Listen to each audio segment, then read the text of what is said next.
Halo teman-teman, kembali lagi bersama saya William Basri dan di video kali ini kita kembali sharing terkaitnya akuntansi. Tapi teman-teman, di video kali ini kita masuk ke materi baru, yakni pinjaman kredit.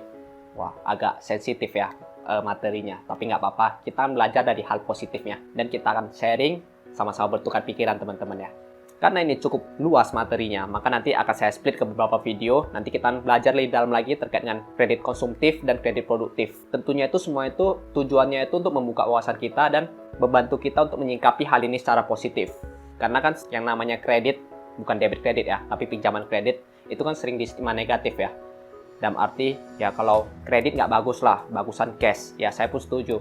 Tapi selalu ada satu sisi, ada kondisi yang membuat kita itu harus kredit, entah untuk usaha ataupun untuk konsumtif. Masalahnya itu adalah bagaimana kita membekali diri kita agar kita itu siap untuk kredit kalau memang sangat butuh kredit.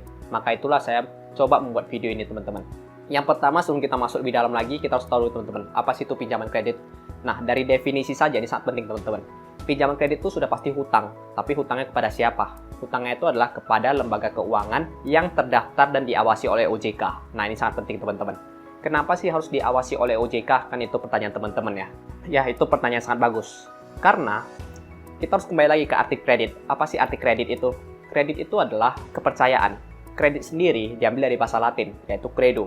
Credo itu adalah trust atau kepercayaan. Maka kredit itu adalah kepercayaan. Jadi, berdasarkan asas kepercayaan ini, barulah bisa terjadi proses kredit.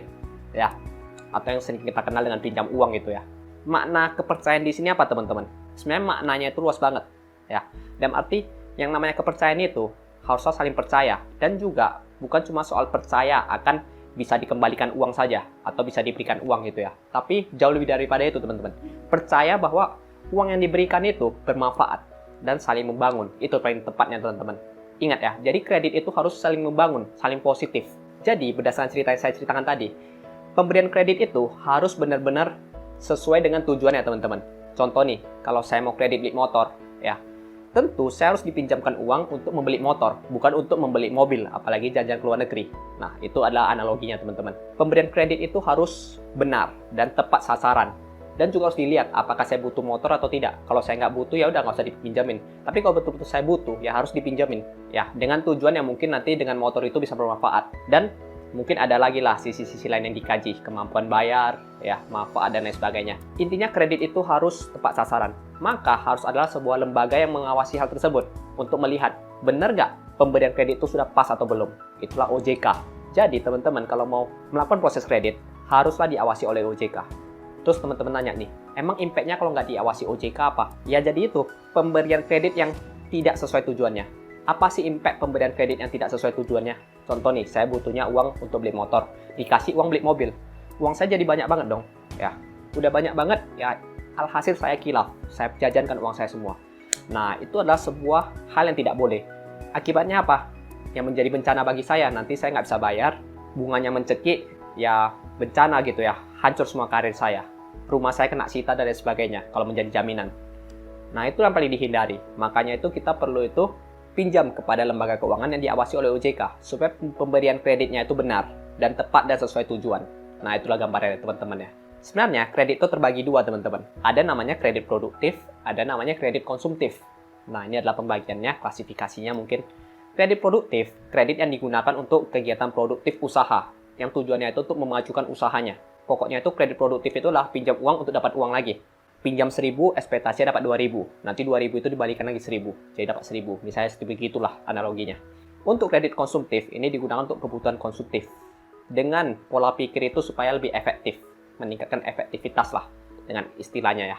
Nah, kalau kredit produktif contohnya apa? Itu contohnya banyak banget bentuknya ya.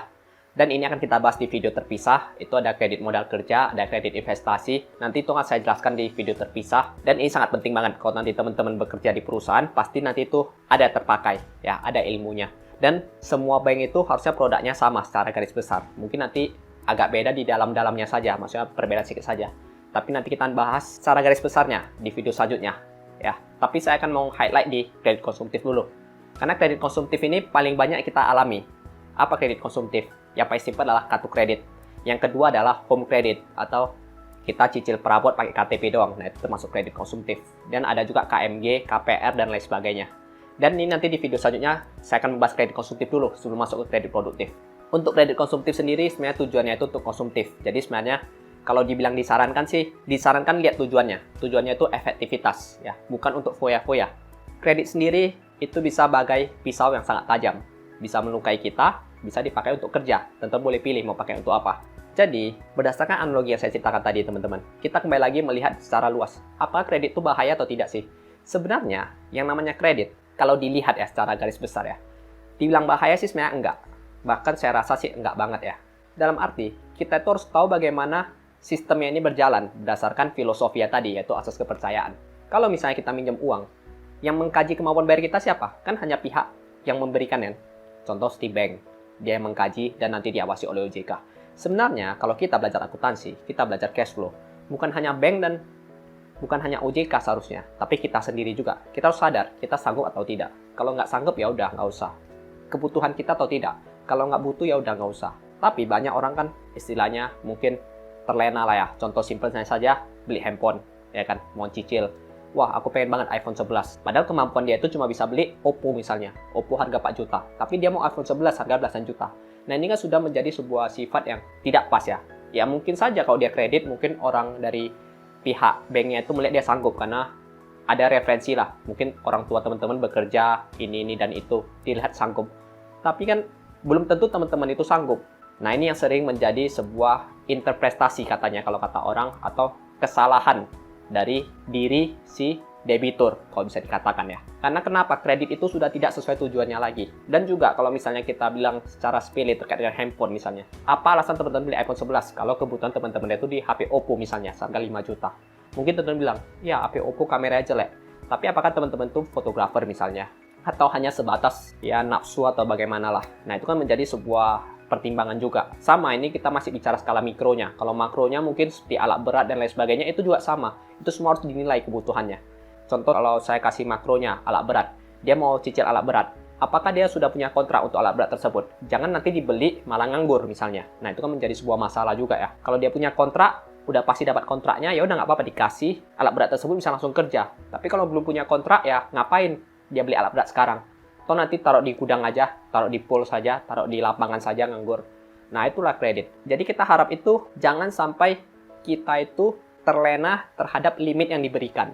Itu paling bahaya teman-teman.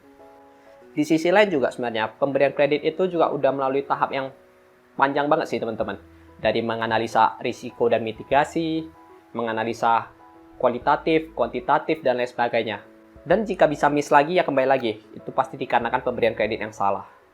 Jadi ya saran saya sih pada teman-teman, kredit itu bukan dihindari, tapi dilihat tujuannya. Saya sendiri sih nggak punya kartu kredit, saya nggak punya kredit-kredit apapun, itu karena saya belum punya kebutuhan saya sana. Kalau saya punya kebutuhan ya pasti saya kredit. Contoh nanti saya mau kredit rumah misalnya, ya pasti saya kredit. Dan juga saya rasa teman-teman nanti di video selanjutnya kita bahas terkait dengan kartu kredit, lebih rinci lagi. Karena ini hanya video pengantar, saya hanya ingin membuka wawasan teman-teman terkait dengan pengetahuan kredit. Ya, supaya teman-teman lebih punya gambaran lagi, oh kredit itu seperti begitu. Dan di video selanjutnya juga nanti di kredit produktif kita masuk ke bentuk-bentuk kreditnya. Ya, saya rasa ini ilmunya cukup penting untuk menambah wawasan kita. Mungkin itu dulu teman-teman video dari saya. Semoga teman-teman mendapat wawasan baru di video kali ini. Dan semoga teman-teman mendapat hal positif. Jika ada salah, saya minta maaf banget. Dan jika ada yang kurang berkenan, teman-teman boleh komentar saja. Nanti kita baca dan mungkin nanti saya perbaiki. Itu dulu teman-teman ya. Saya William Basri. Kita berjumpa di video selanjutnya. Dadah!